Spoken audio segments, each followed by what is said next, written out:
Thank you very much, Chris, and good afternoon, everyone, and welcome to our annual meeting.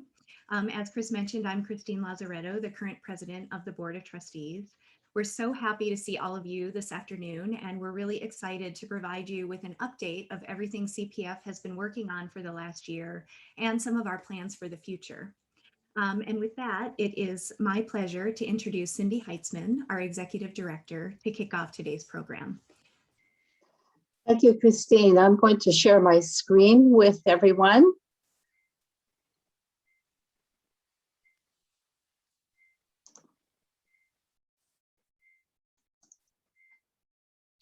Make sure you can see that. It's my great pleasure to be here with you today. This has been our second virtual conference. And I've been tuning into as many programs as I can, and they have all been outstanding. I'm so pleased and proud of this program that we've pulled together.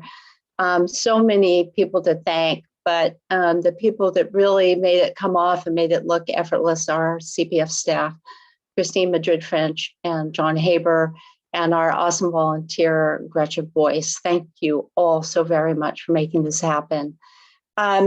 This is our opportunity to let our members know what we've done for the past year, what our plans are for the next year, and give in the next 20 minutes kind of a summary of all things CPF. So I want to just kind of begin here with a graphic. You can see that. This is, I think, kind of representative of our approach for the past year. We started last year, like so many organizations did, with a very quick shift from a live to a virtual program. And we use this image to represent what we were doing when we started this program. We called our programs People Power, because this image that you see with the matrix of faces was kind of our interpretation of what we would be looking at for the next few months, doing everything online. And it was truly the people that support this organization that made this whole year turn out to be the phenomenal success that it was for this organization. We really did lean into this year, and we staff set a goal, and that was to create a virtual place where we could learn, we could interact, and we wanted to have some fun along the way. We had enough grimness in our lives that we felt that we really owed it to our members and to ourselves to take kind of a deep dive into some of the issues surrounding historic preservation, but also to have a little fun in the process. So it truly was our goal to help strengthen this California preservation community. Most of our programming was free, but we're trying to do something and give back. It was kind of a contra to what you might think we would do, because there was a lot of uncertainty around would we be able to pull off our programs? What would our funding be? But it was challenging. It was a time that challenged the staff, both personally and professionally. We had just hired Christine Madrid-French in February as our development director. I think that was a stellar move on our part. And we all ended up working remotely. Chris was in Florida, John was in Oregon, and I was in Napa. And to this day, Chris and John have never seen each other face to face. It has all been remote. Despite our challenges, and there were many, the results from the small but resourceful, resilient staff, board, and our dedicated volunteers were phenomenal. Reflecting on the year, we see our activities and impact really broken down into three categories: innovation, performance, and values.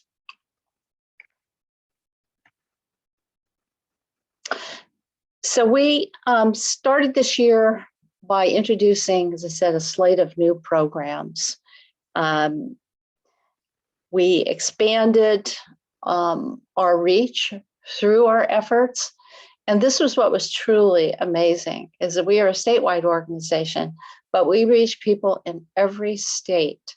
and in 14 countries or 13 countries. And we are continuing that today at this event. 1 year since we began this online effort, from March to March, we went online learning, and we counted 41 webinars and seminars. We did our annual conference, which is about 40 events rolled into one. We did our online design awards program, trivia night, movie night. We had over 28,000 viewers combined from Zoom, Facebook, and YouTube. We had over 300 speakers, all donating their time to help this effort. And at this conference, we have participation from 20 states and 7 countries. So we're continuing our work to reach as many people as we can.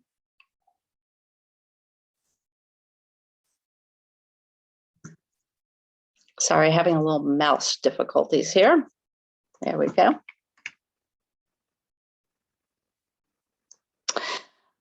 In performance, we continued to expand our audiences. We completed 75 distinct events, and that includes those 41 individual webinars and programs I mentioned, and the combination of all the conference programs, which are essentially individual programs, as I said, bundled into one event. We enhanced the value and content of our website so that we use this as a greater resource for our members. And the results have been over 171,000 people visited our website, or we had over 171,000 visits. There are some people come back, obviously, more than once. And that was a 142% increase over the previous year. We posted almost 24 new videos, and that has increased since these numbers were developed.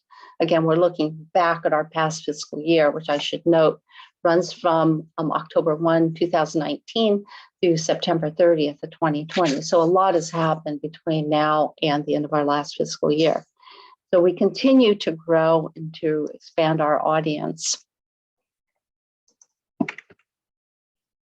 Then in values, I call this kind of CPF walks the talk.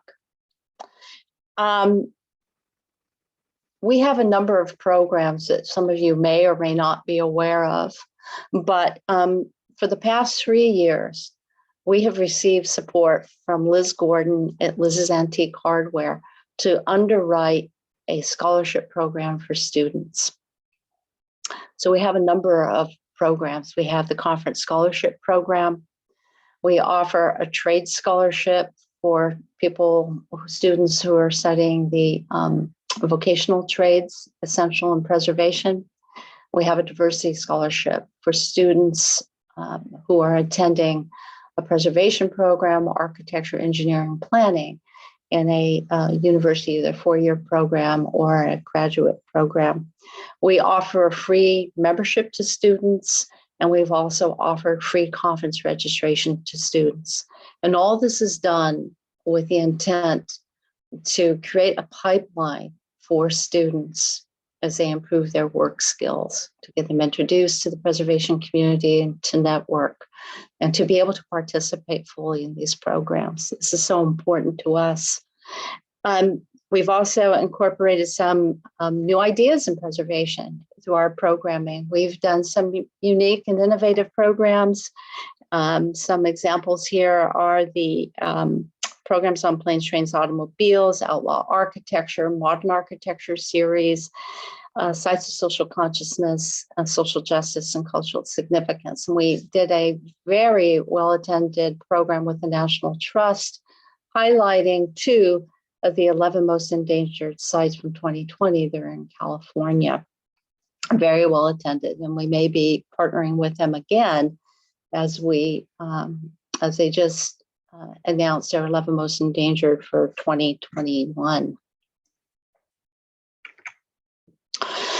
We've had a presence and been maintaining increased presence actually in Sacramento for the last few years.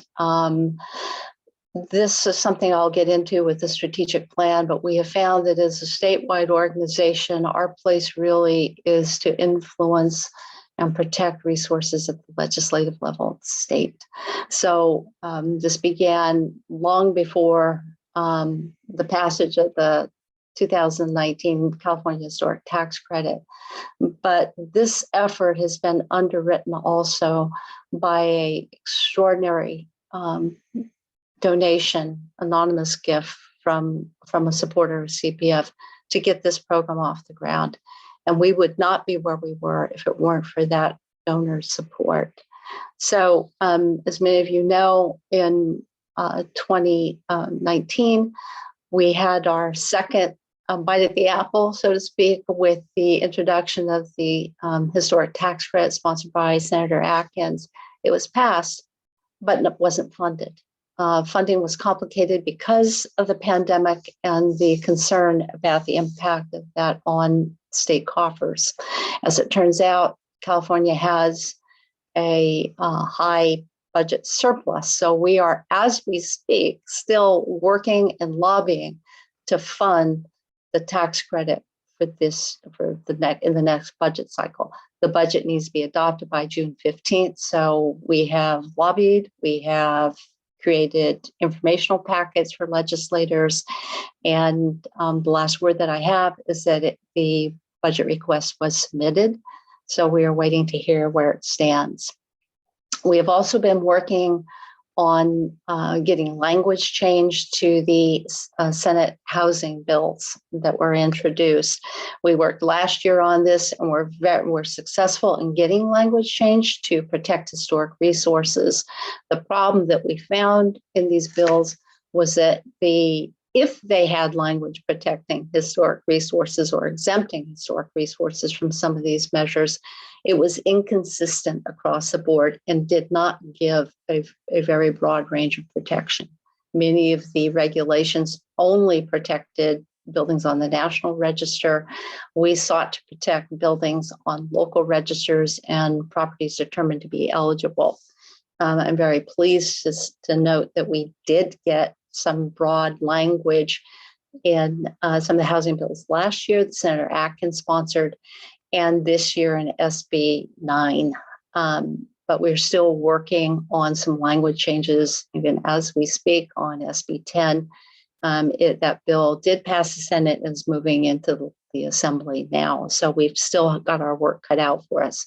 And lastly, we're participating in a national effort sponsored by the National Trust for Historic Preservation and National Preservation Partners Network to create a response to identified preservation priorities, one of which is housing and density. I am the co-chair of that committee with Renee Coleman from the National Trust. So this is important because we will be establishing information for our partners around the country to use. And as I said, I don't want it to be a white paper. I want it to be a roadmap so that we have something that is useful and constructive. But I must confess that one of the greatest issues that we see in this is the perception of preservation in the eyes of many legislators and people in the housing advocates. So we've got our work cut out for us, but we're looking at this as a long-term project. So I'm very pleased to be participating in that. CPF is updating its strategic plan. This has been a bit of an ordeal.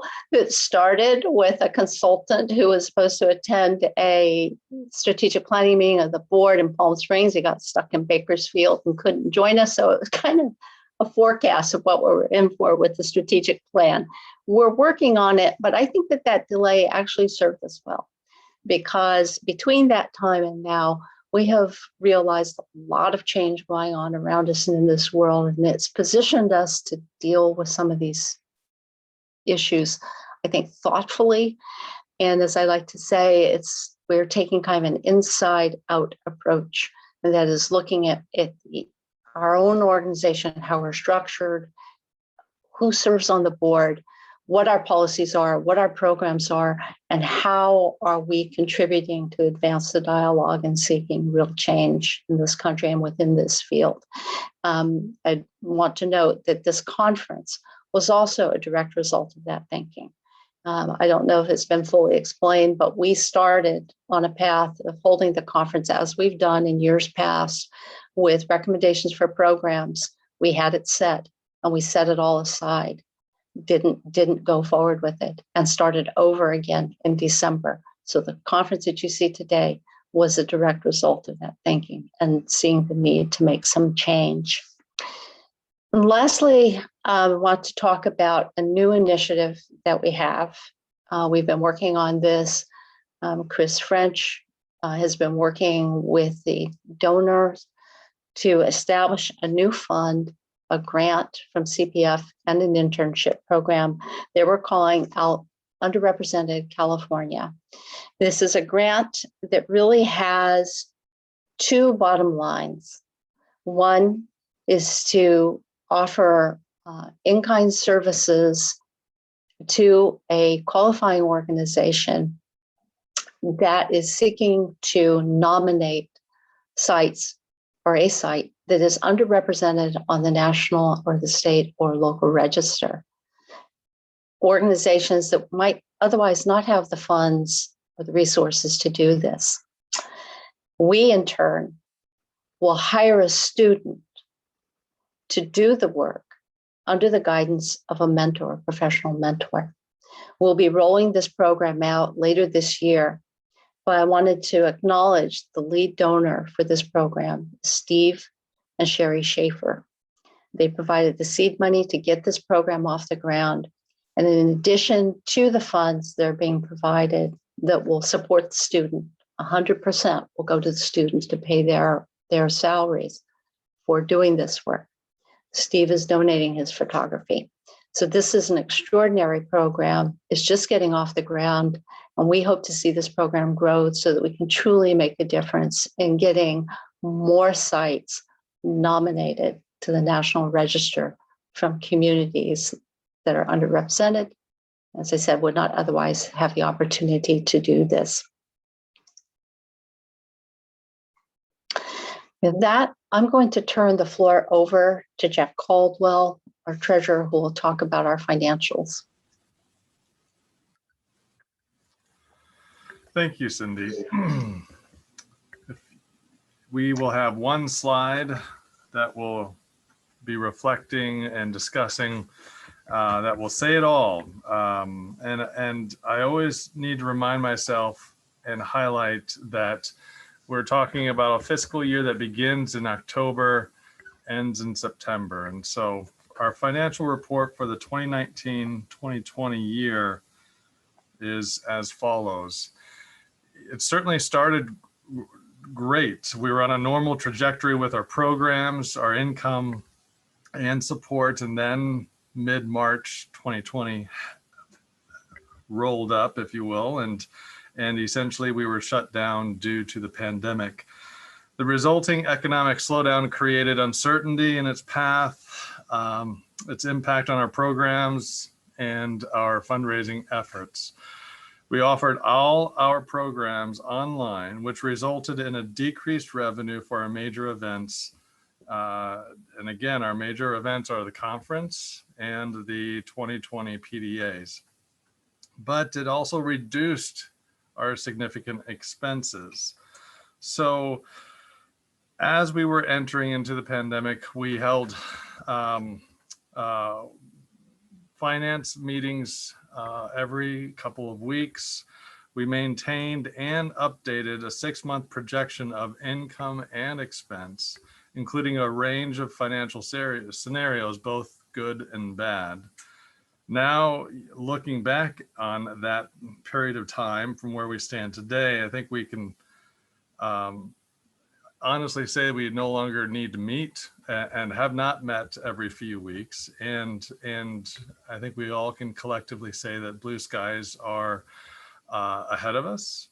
And as we look to the numbers, this is what we have. For assets, liabilities, and net assets. We have net assets of $272,000, which includes all of our assets, both restricted and unrestricted funds, less the liabilities. Our financial position improved over the previous year. We applied for and received a Paycheck Protection Program loan for $50,500. Because of this loan, it is included as a liability on our balance sheet. And as part of that, it's included in the $109,186 figure under the liabilities on the slide. It was ultimately forgiven, and it will show up as income on this year's financial report. So next year, when we report about it, it'll be moved, if you will. CPF does have a reserve fund established to backfill a significant drop in revenue, but thankfully we did not have to use any of our reserve funds in the last year. Now on to summary of revenues and expenses. The summary provides a glimpse of the income from support in the form of contributions, and then revenue in the form of earned income from membership and events.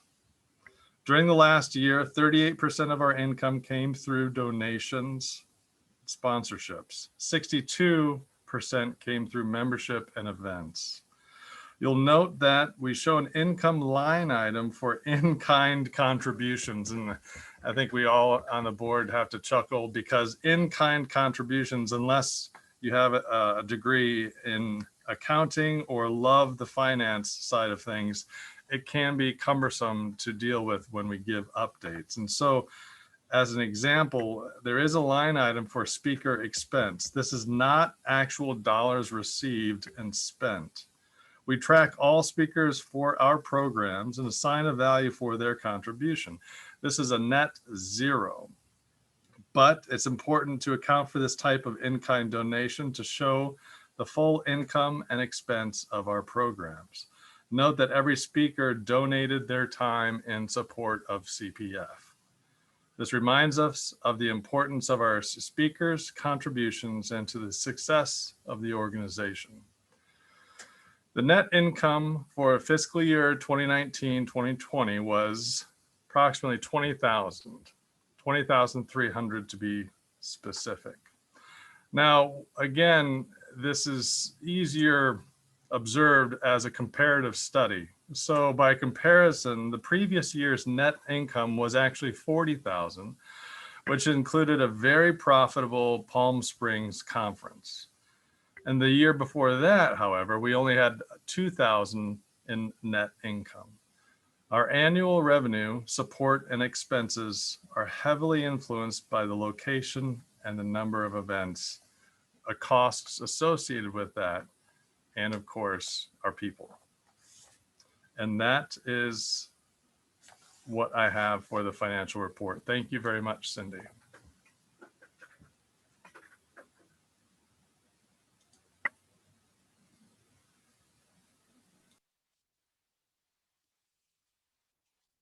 Thank you, Jeff, and thank you, Cindy. The next item on our agenda is the election of our slate of nominees for the Board of Trustees.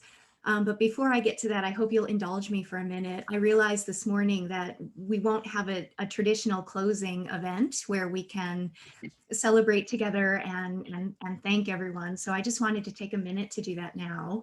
I first wanted to take to recognize our great staff and acknowledge all of their work throughout the year, and in particular for organizing and executing this conference. As Cindy mentioned at the beginning, this year's event was no small feat, and we really appreciate both the board and the conference committee, staff being willing to take a leap of faith, and for all of your hard work and grace under pressure to make this all happen. I also wanted to acknowledge my co-chair for this event and fellow board member, Christina Dykes, for her leadership in making the conference possible. I also wanted to note that this is the close of my term as the president of CPF. So I wanted to take this opportunity to say what a great personal pleasure it's been working so closely with Cindy, John, and Chris for the last 2 years. And I wanted to thank my fellow trustees. I certainly can't imagine a better group of people to work alongside, and in particular through what has been a really interesting and challenging year. So if you could go to the next slide, please. I also wanted to recognize and thank Chris Wozni and Taylor Loudon, who are terming off the board this year. Thanks to both of them so much for all of their leadership and guidance, which will certainly be sorely missed.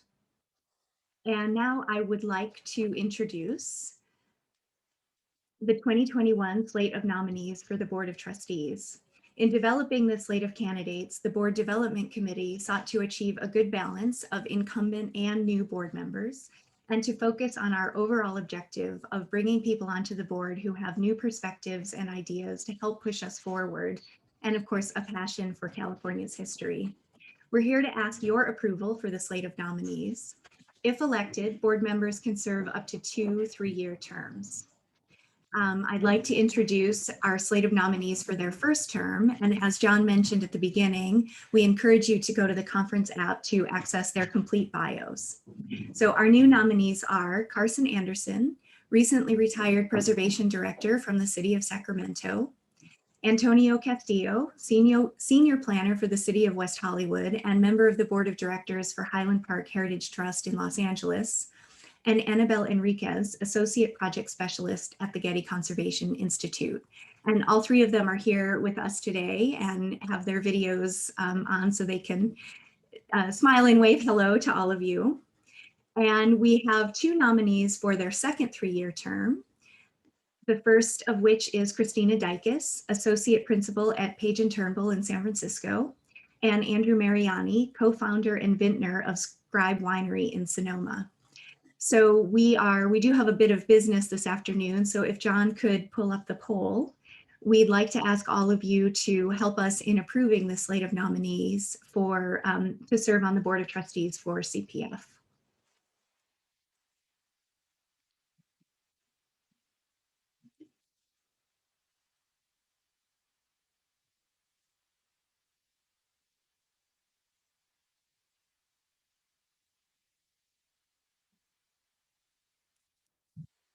And just watching the numbers roll in, it looks like we are well more than 50% voting to approve. So thank you all very much. And I want to thank and congratulate both our new trustees and our 2 returning members. We are really excited to work with all of you, and we want to welcome you to the CPF board.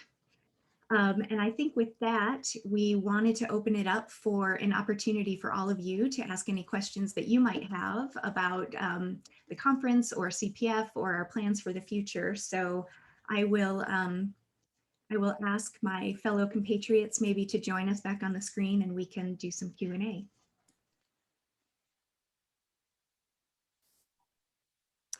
We don't see anything yet, Christine. Okay. But we will wait around. We want to be sure everybody has an opportunity to ask any questions, and we have some time here. So again, you can use that Q&A box, type in any questions you have. If you raise your hand, you can even ask us in person. So I'll keep an eye on this over the next minute or two. Great, thank you, John. Oh, we have one. Do you want me to read that? Sure. Who is the incoming president is the question from Kathy Garrett. So we are going to be electing our slate. Now that we have our new slate of board members, we will be electing a slate of officers who will start their terms in July. So we will be announcing the new slate of officers to everyone very shortly. But fortunately, we have a really great bench of people who have been serving and who are currently on the executive committee. So we're excited. We have a number of great candidates to be president next year. Given the success of online events, how will the mix of in-person and online events be affected? Should I answer that, or I was going to say maybe Cindy can? Sure, yeah. Would you like to answer that, Cindy? Oh yeah, I'll take a swing at it. Yeah. You know, we're still waiting to hear just really what the limits are and what we can do in person. I think that I think we've seen kind of in some respects, a saturation of online programs. So, and I think people are anxious to get out and meet. I think we're going to be looking, we are looking at this. We're looking at it carefully. And we are at this moment thinking about the design awards that we want to do a hybrid program. So, where we will be doing, hopefully, fingers crossed, some live programs. But I think we also have shown that we've got some pretty interesting capacity to do some interesting programs online. So I don't see that will end, maybe not to the extent that we're doing it now. But yeah. Yeah, and as many of you may know, we used to do rooftop history tours on a bi-monthly basis, and we're looking forward to jumping back into that.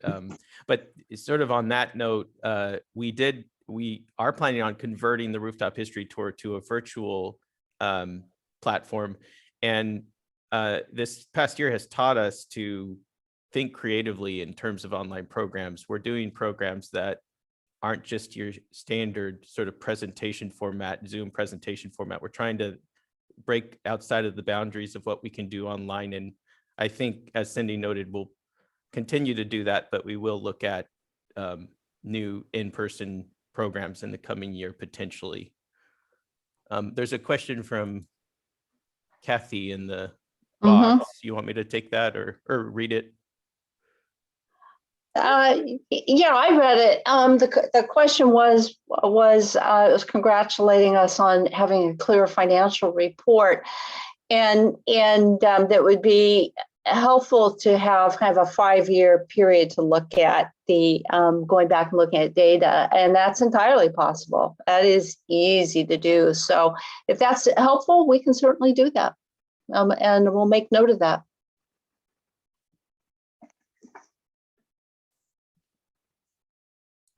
James is asking if we can collaborate on online rooftop tours from across the state, and I completely would love to take him up on that offer. So if he has ideas on how to do virtual online rooftop tours from other areas of the state, we'd love to talk with him about that.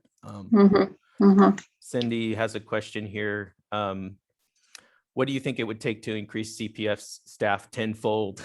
I would love that. That's an easy answer. We need money. We need money. You know, nothing happens without money. That's our reality. You know, we have a staff of 3 hardworking staff members, myself, John, and Chris. And we do a phenomenal amount of work. We cast a large shadow over the state for being such a small staff. We could do more if we had more resources, more staff, more people to go around the state. You need to be able to pay them. And that amounts to a lot of fundraising, a shift in thinking about fundraising. So yeah, that's what we need. You can't really rely, it's not a volunteer effort. You need to have paid staff to do it. And with that, I don't see any further questions. We're a little past 30 after the hour, so I think we intended this to be 30 minutes, but we are always open to take questions by email. As you know, our email is cpf@californiapreservation.org. And anything you want to close out with, Cindy or Christine? Just a big thank you. Exactly. Yes. Thank you, everybody. Yeah. We'll see you next year, hopefully live, most likely in Sacramento. Pick up where we left off. Excellent.